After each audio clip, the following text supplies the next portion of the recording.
Louvado seja o nosso Senhor Jesus Cristo. Quero agradecer não apenas a presença de todos vocês, mas o carinho com que me abraçaram, com que me receberam na noite de hoje, aqui em Labri, em nosso lugar de culto, de adoração a Deus. Eu louvo a Deus, hoje eu completo 47 anos. Louvo ao Senhor que, especialmente hoje, seja esta data que também para mim é extremamente cara, a quarta-feira de cinzas. E ser quarta-feira de cinzas para mim fala desse tempo de recolhimento, é a porta da quaresma, um tempo de oração, de jejum, de dedicação, de consagração, de afastamento do comum, para que a nossa mente, o nosso corpo, o nosso espírito, tudo busque a Deus com mais simplicidade, com mais intimidade, com mais verdade. Para mim, o período da quaresma é este período marcado sob o signo do arrependimento. Exatamente aquilo que Rubens nos falou, esse arrependimento. Hoje, nesta quarta-feira de cinzas, eu gostaria de lhes falar a respeito de um texto que é o coração do livro do profeta Jonas.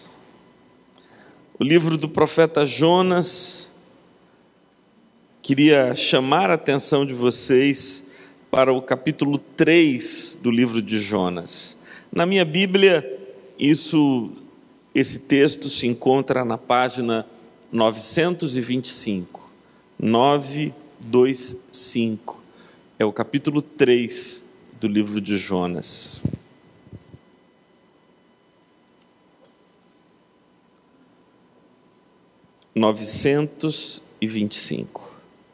Antes de ler o texto, eu gostaria de contar a vocês um episódio muito particular de minha vida, muito marcante para mim.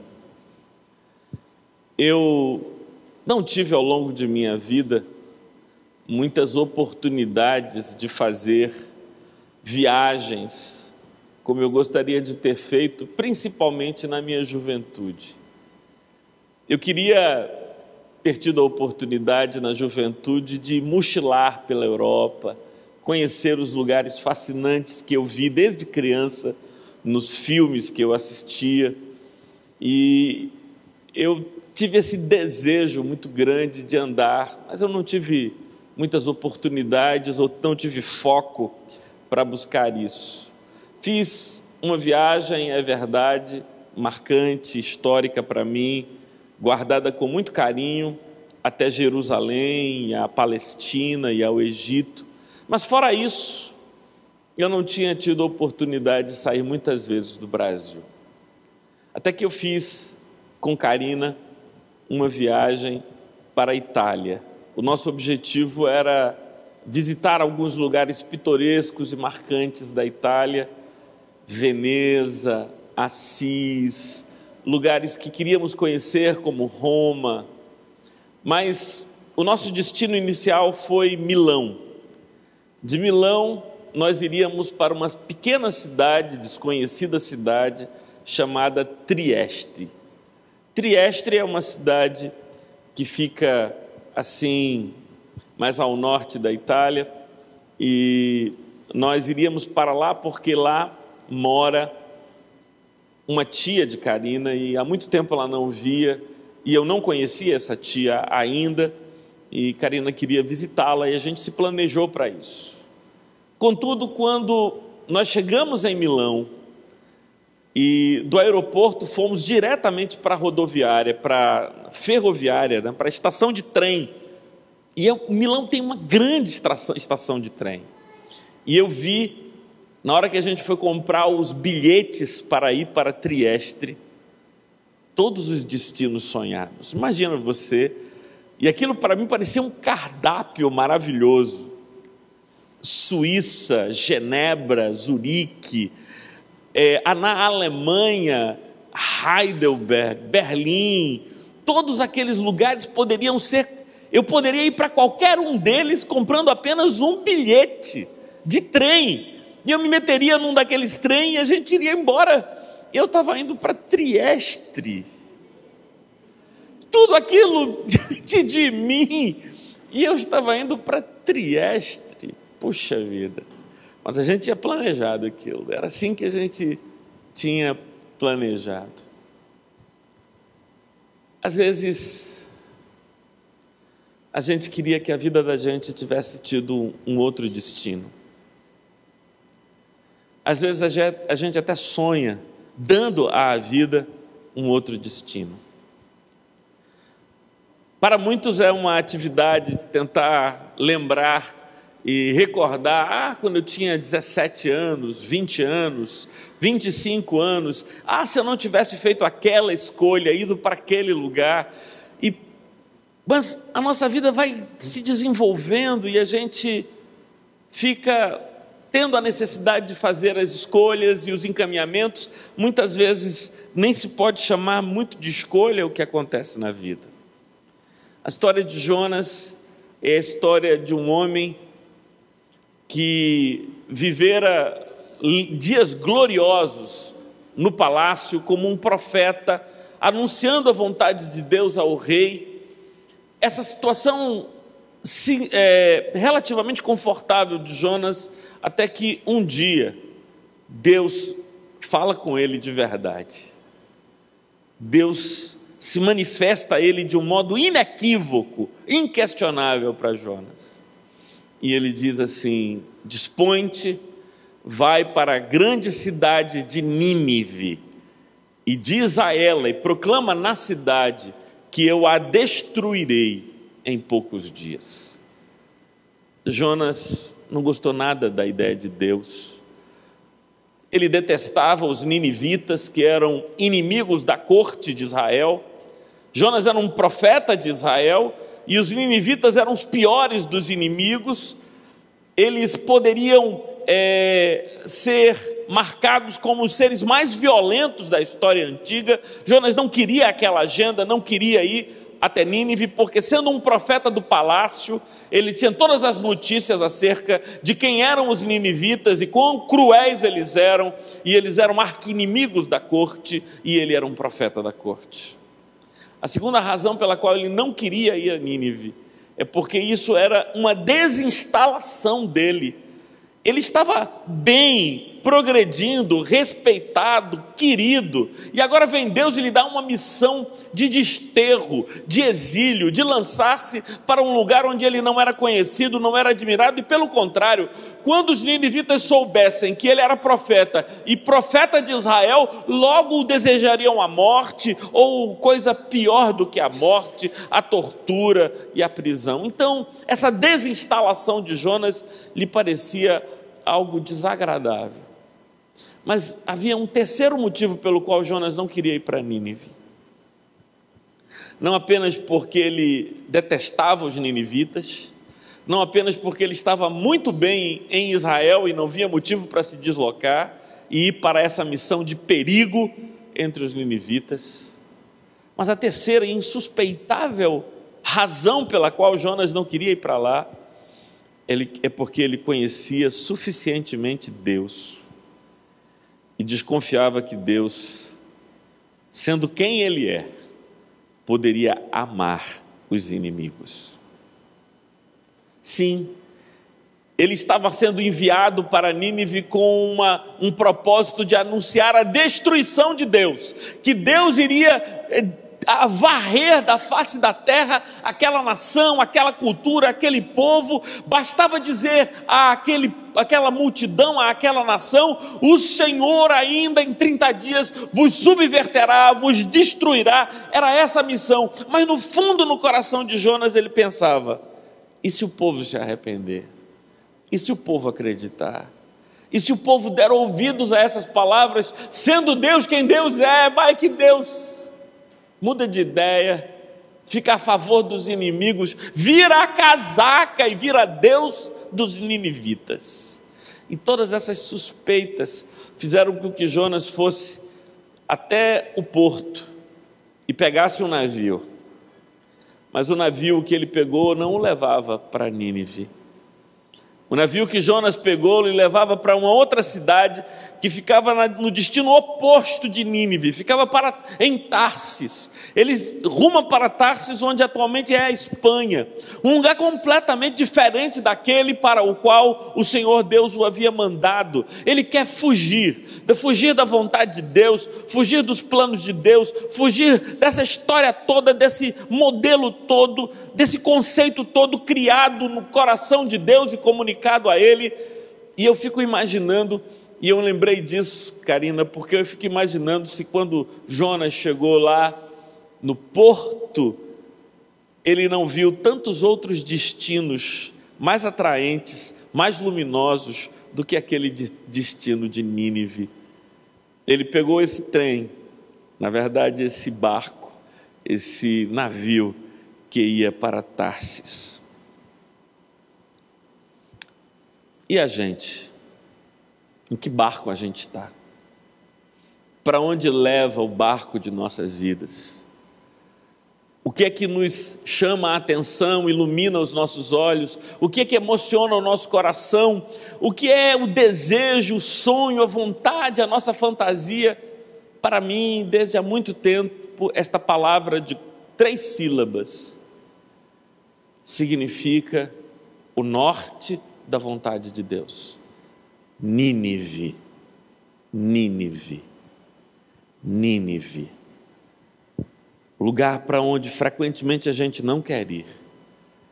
Lugar para onde o Senhor nos envia para fazer a obra que Ele quer que seja feita. O lugar que desapetece o nosso coração, mas o lugar para onde a gente precisa ir.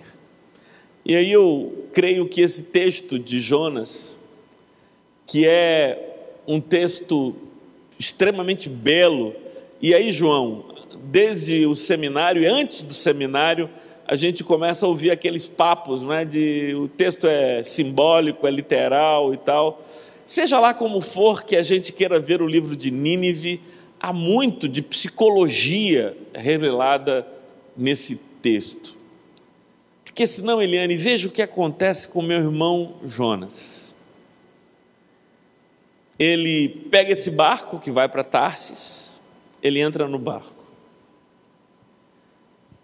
Quando ele entra no barco, ele encontra um lugar para se acolher, para se abrigar, para ficar, que é no porão do barco. Depois acontece uma tempestade, Wilson, uma tempestade no mar. O que acontece quando uma tempestade cai lá no mar? Você já pegou uma tempestade no mar, João? Braba dessas assim? Sabe o que me chama a atenção nessa história?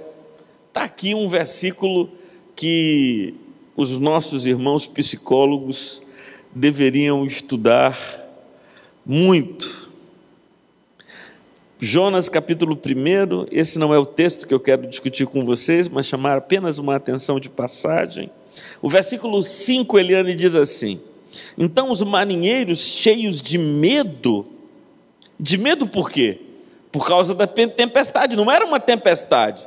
Quem estava com medo não era eu ou você, não eram os passageiros, eram os marinheiros. Ou seja, não era uma tempestade qualquer, essa é uma tempestade de fazer tremer marinheiro.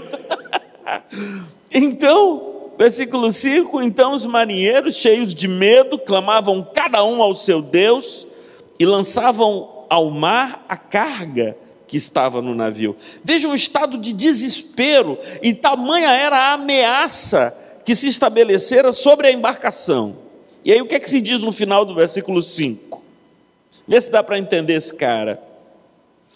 Jonas, porém, havia descido ao porão e se deitado e dormia profundamente. Merece ou não merece uma análise da psique, Eugênia, desse cara.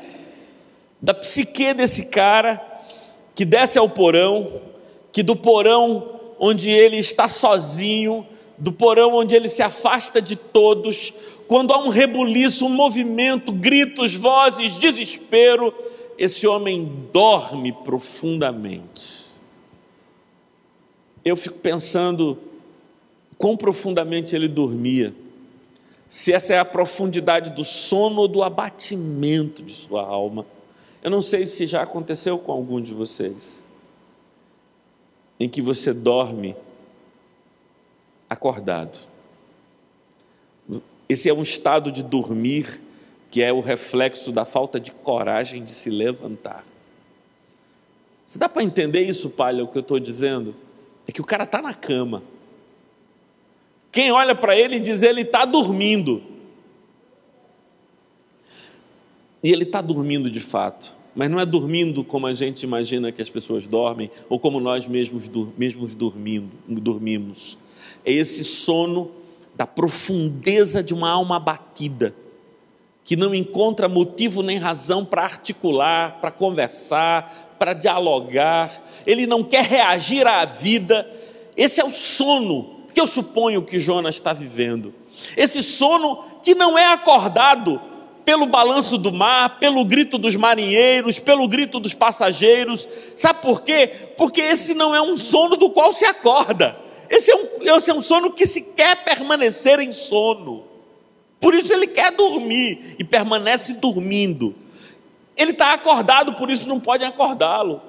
O que podem fazer é exigir dele uma atitude. E é só então, quando o tomam pelo braço, quando sacodem o cara, e quando dizem que você está louco, como é que você está nessa situação? Aí sabe o que é que Jonas faz, Marcão? Ele diz, olha, eu sei o que está acontecendo e eu sei qual é a solução. Vocês estão jogando cama, vocês estão jogando cômoda, vocês estão jogando alimento, vocês estão jogando coisas no mar para ver se o barco fica mais leve, aumenta a flutuação do barco e ele não afunda. Basta jogar uma coisa que a tempestade cessa. Qual é, Jonas? Sou eu. Me joguem e a tempestade vai parar. E eles lançam sorte, de fato a sorte cai sobre Jonas, o Jonas então se confessa. Jonas vai para onde ele queria. Primeiro ele desce para o porão, do porão ele desce para o sono, do sono ele é jogado no mar. Mas sabe, há uma coisa no mar, é que para morrer no mar, só assim as pessoas morrem ali, por ali, né? Na flor das águas. Jonas se deixa submergir, e o texto diz que ele foi engolido por um grande peixe, e o peixe que engole Jonas desce com Jonas para o abismo. E lá no abismo, Jonas compõe uma oração que vale a pena ler. É uma oração linda. É um poema que está aqui no capítulo 2. Na minha angústia clamei ao Senhor e Ele me respondeu. Do ventre do abismo gritei e Tu me ouviste a voz. Ele não está no ventre de um grande peixe. Ele está no ventre do abismo. É assim que ele se sente, na mais profunda escuridão da existência. Na minha angústia clamei ao Senhor e Ele me respondeu. Do ventre do abismo gritei e Tu me ouviste a voz. Pois me lançaste no profundo no coração dos mares, e a corrente das águas me cercou, todas as suas ondas e as Tuas vagas passaram por cima de mim. Então eu disse, lançado estou de diante dos Teus olhos. Tornarei porventura a ver o Teu santo templo? As águas me cercaram até a alma, o abismo me rodeou e as algas se enrolaram na minha cabeça. Desci até os fundamentos dos mares, desci até a terra, cujos ferrolhos se correram sobre mim para sempre. Contudo fizeste subir da sepultura a minha vida, ó Senhor meu Deus. Quando dentro de mim me desfalecia a minha alma, eu me lembrei do Senhor e subiu a ti a minha oração no teu santo templo. Os que se entregam à idolatria vã abandonam aquele que lhes é misericordioso. Mas com a voz do agradecimento eu te oferecerei sacrifício. O que votei, pagarei. Ao Senhor pertence a salvação. Jonas estava acabando de fazer essa oração, de compor no abismo e da escuridão esse poema, quando ele retoma, quando ele volta à tona, quando ele se percebe de novo fora do abismo e das trevas. Versículo capítulo 3. Veio a palavra do Senhor segunda vez a Jonas, dizendo: dispõe-te, vai à grande cidade de Nínive e proclama contra ela a mensagem que eu te digo. Levantou-se, pois, Jonas e foi a Nínive, segundo a palavra do Senhor. Ora, Nínive era cidade muito importante diante de Deus e de 3 dias para percorrê-la. Começou Jonas a percorrer a cidade, caminho de 1 dia, e pregava e dizia: ainda 40 dias e Nínive será subvertida.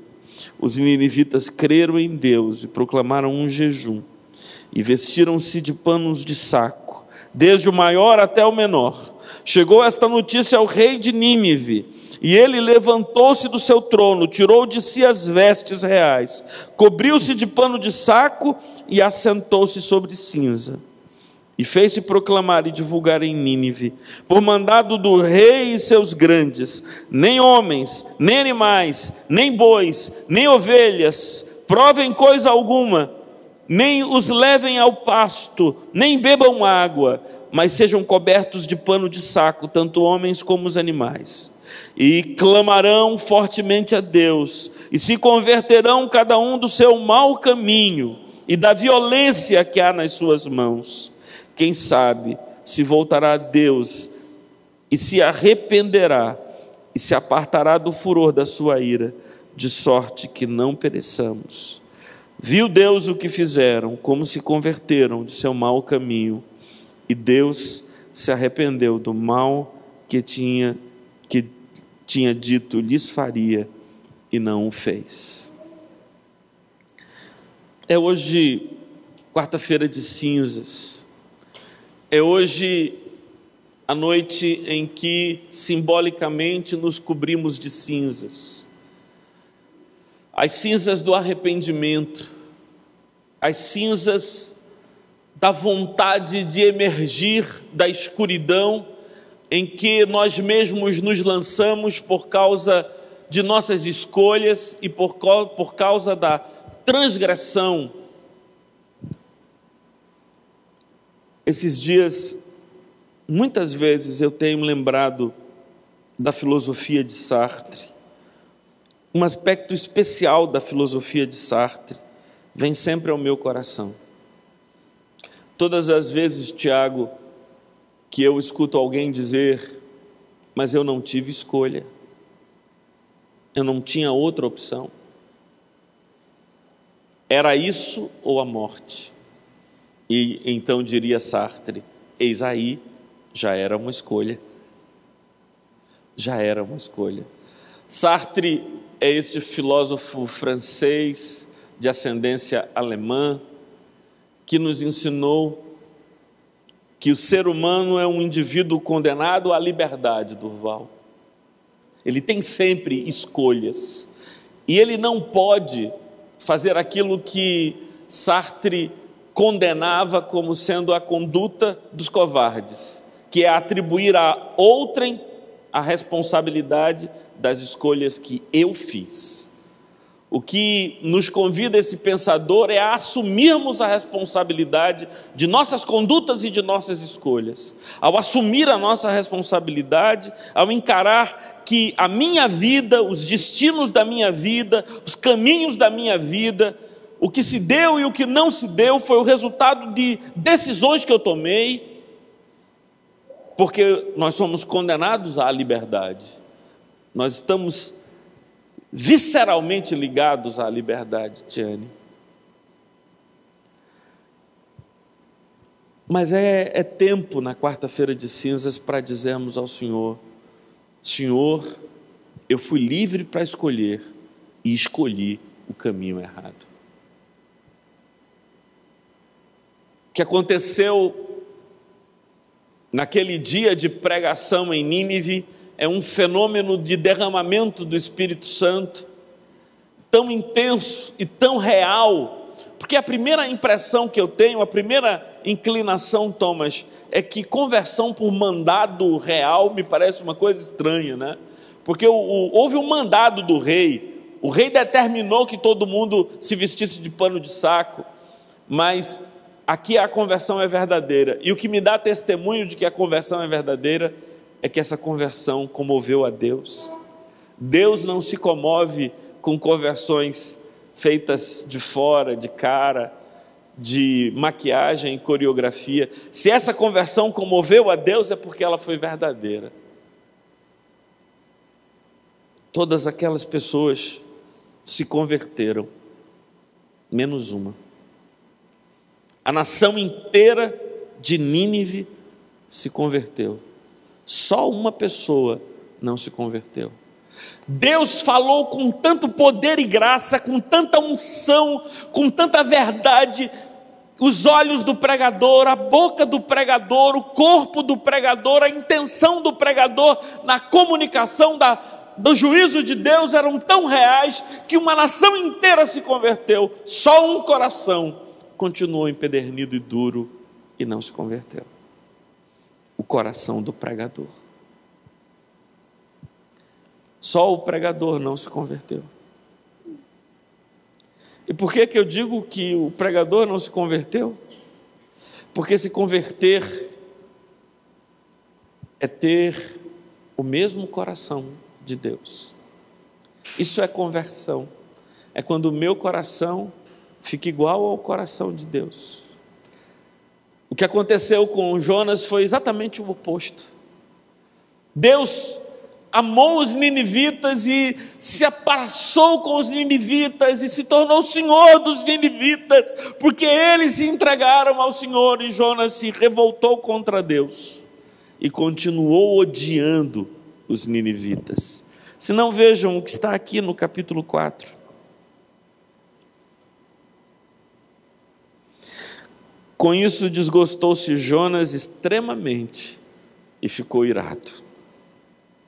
Ficou irado com Deus, ficou irado com a vida, ficou irado com o papelão que ele fez. E orou ao Senhor e disse: Ah, Senhor, não foi isso que eu disse estando ainda na minha terra? Por isso me adiantei fugindo para Tarsis, pois sabia que és Deus clemente e misericordioso, e tardio em irar-se, grande em benignidade, e te arrependes do mal. Peço-te, pois, Senhor, tira-me a vida, porque melhor me é morrer do que viver. Meu Deus, meu Deus. Que coração duro de meu irmão. Ele reconhece que Deus é misericordioso e benigno, mas ele não se dispõe a ser misericordioso e benigno. Ele reconhece que Deus se arrepende do mal, mas ele continua desejando o mal para seus irmãos. Ao invés de celebrar o perdão de Deus e a vida nova que ele havia dado aos ninivitas, o que ele deseja é para si a morte. Tira-me a vida. Hoje eu quero pedir ao Senhor que converta o pregador. Quero pedir ao Senhor que converta a todos nós e convertermos-nos para transformarmos-nos em seres como Deus. Vejam o que é que Jonas, na sua ira e na sua indignação, diz acerca de Deus. Tu és Deus clemente, misericordioso, tardio em irar-se, grande em benignidade e que se arrepende do mal. É nisso que eu gostaria de ser convertido hoje. Hoje eu quero lembrar que é tempo de arrependimento, e o arrependimento paradoxalmente, e talvez seja uma questão, Carol, que os seus professores coloquem lá no seminário, porque esse texto é sempre um texto desconcertante. Eu, que era um jovem desses que gostavam de briga, né? Eu dou graças a Deus, vocês têm um pastor muito tolo, muito bobo, mas eu já fui mais, acreditem, eu já fui mais. Eu era um jovem teólogo desses cheios de si, e era professor do seminário presbiteriano quando eu tinha 25 anos. E uma vez, um dos meus colegas, um professor de exegese do Antigo Testamento, que você conheceu, professor Paulo Brasil, numa semana em que só os professores pregariam no seminário, ele pregou um sermão sobre a imutabilidade de Deus. E ele pregou um sermão baseado em Jonas, sobre um dos atributos de Deus. Deus é imutável. E o fundamento dele era, no capítulo 1, a vontade de Deus para Jonas é: vai a Nínive. No capítulo 3, a vontade de Deus é: vai a Nínive. Ora, a vontade de Deus não muda. Muita coisa aconteceu na vida de Jonas, mas a vontade de Deus não muda, porque Deus é imutável. Ele pregou isso na terça-feira. Na quarta eu preguei. Eu era o pregador e eu fui lá e preguei. Eu quero falar a vocês sobre um atributo glorioso de Deus, que é o Deus que não muda, muda. Eu quero falar a vocês do Deus que se arrepende do mal. Esse Deus desconcertante. Que coisa terrível. E eram aquelas esgrimas exegéticas e teológicas de pura vaidade e de pura arrogância. E aí, Carol, alguém pode dizer: como é que Deus se arrepende?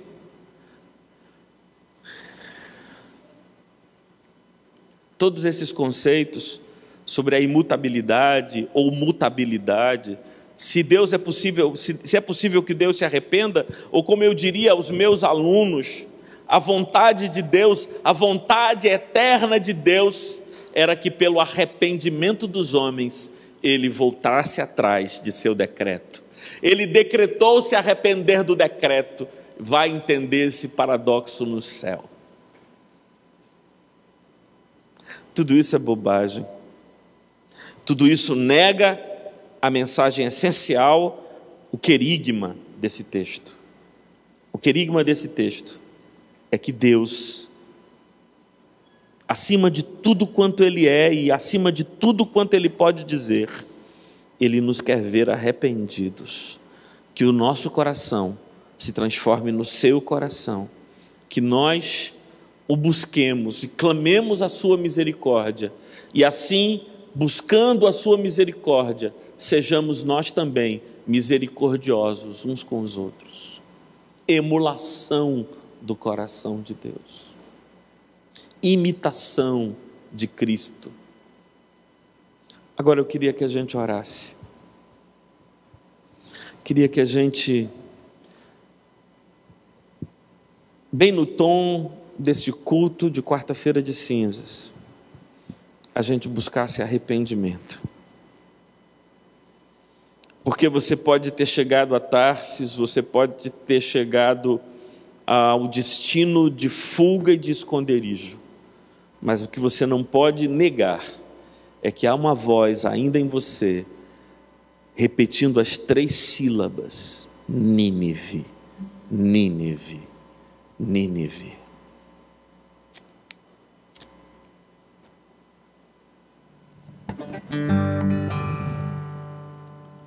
Nínive é o lugar da obediência, é o lugar da dependência, da entrega, é da renúncia da razão, da renúncia das diretrizes políticas e da gestão de nossas próprias vidas. Nínive é o lugar em que nos entregamos nas mãos do Senhor para que Ele faça de nós conforme a sua vontade. E eu quero que cheguemos hoje à noite a Nínive, não com o coração de Jonas, mas com o coração do rei. Não com o coração do pregador, mas de seus ouvintes, cobrindo-nos de pano de saco e de cinza, despidos de toda dureza de coração, de enrijecimento petulante de nossas vidas. Buscar a Deus como quem precisa de Deus. Buscar o perdão como quem carece do perdão. Buscar um recomeço, uma renovação de relação com Deus, porque é disso que carecemos. A gente vai cantar uma canção.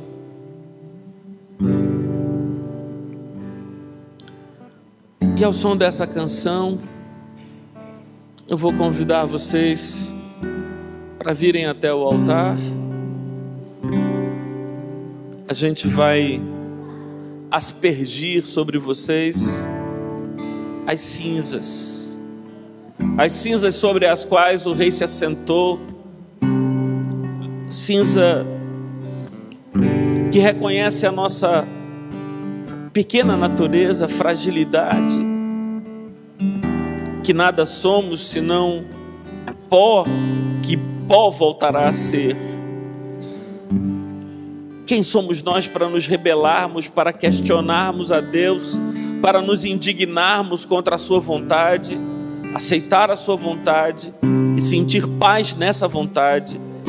Essa há de ser a nossa grande alegria, o nosso grande triunfo. Então, quero convidar a todos para virem ao som dessa canção, para receberem as cinzas.